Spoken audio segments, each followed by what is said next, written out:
Friends, పైన మీరు చూస్తున్నటువంటి వ్యక్తిని చాలా మంది చూసే ఉంటారు. రీసెంట్ గా నేను ప్రదర్శన ఒకటి చూశాను. ఆల్మోస్ట్ 3 నుంచి 4 గొంతులు ఈయన మారుస్తూ పాడుతుంటే నిజంగా అలాగే ఆశ్చర్యపోతూ చూస్తూ ఉండిపోయాను. అయితే ఫ్రెండ్స్, ఈయన పాడినటువంటి పాటలు వినబోయే ముందు ఒక్క మాట వినండి. నిజానికి నేను ఆయన దగ్గర స్పెండ్ చేసినటువంటి 5 నుంచి 7 నిమిషాల సమయంలో ఆయనకుండేటటువంటి వైకల్యం వల్ల ఆయన చాలా ఇబ్బంది పడుతూనే ఉంటారు. కానీ మెయిన్ గా ఏంటంటే ఆయన ఏ విధమైనటువంటి ప్రదర్శన ఇచ్చినా కూడా కంటిన్యూగా ఇదే పొజిషన్ లో కూర్చొని ఉండాలి. కంటిన్యూగా ఈయన బాడీ ఈ విధంగా కూర్చొని ఉండడానికి సహకరించదు. అందుకని ఆయన పదే పదే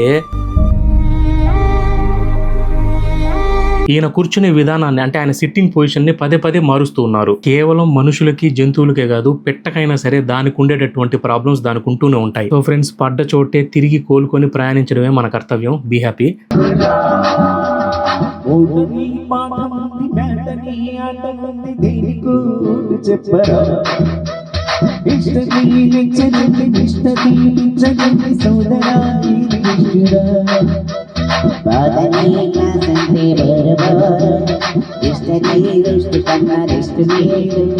పాటలు ఫైటలు నచ్చడ బ్రేకులు చూపుతారు.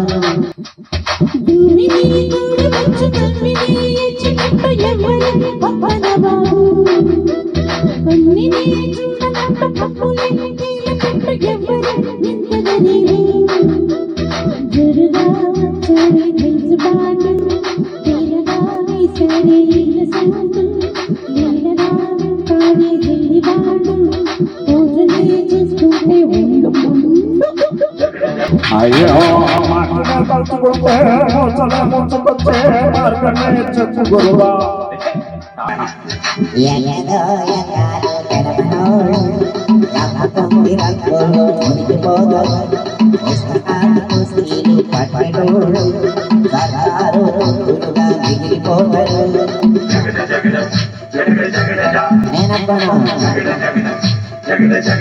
అయితే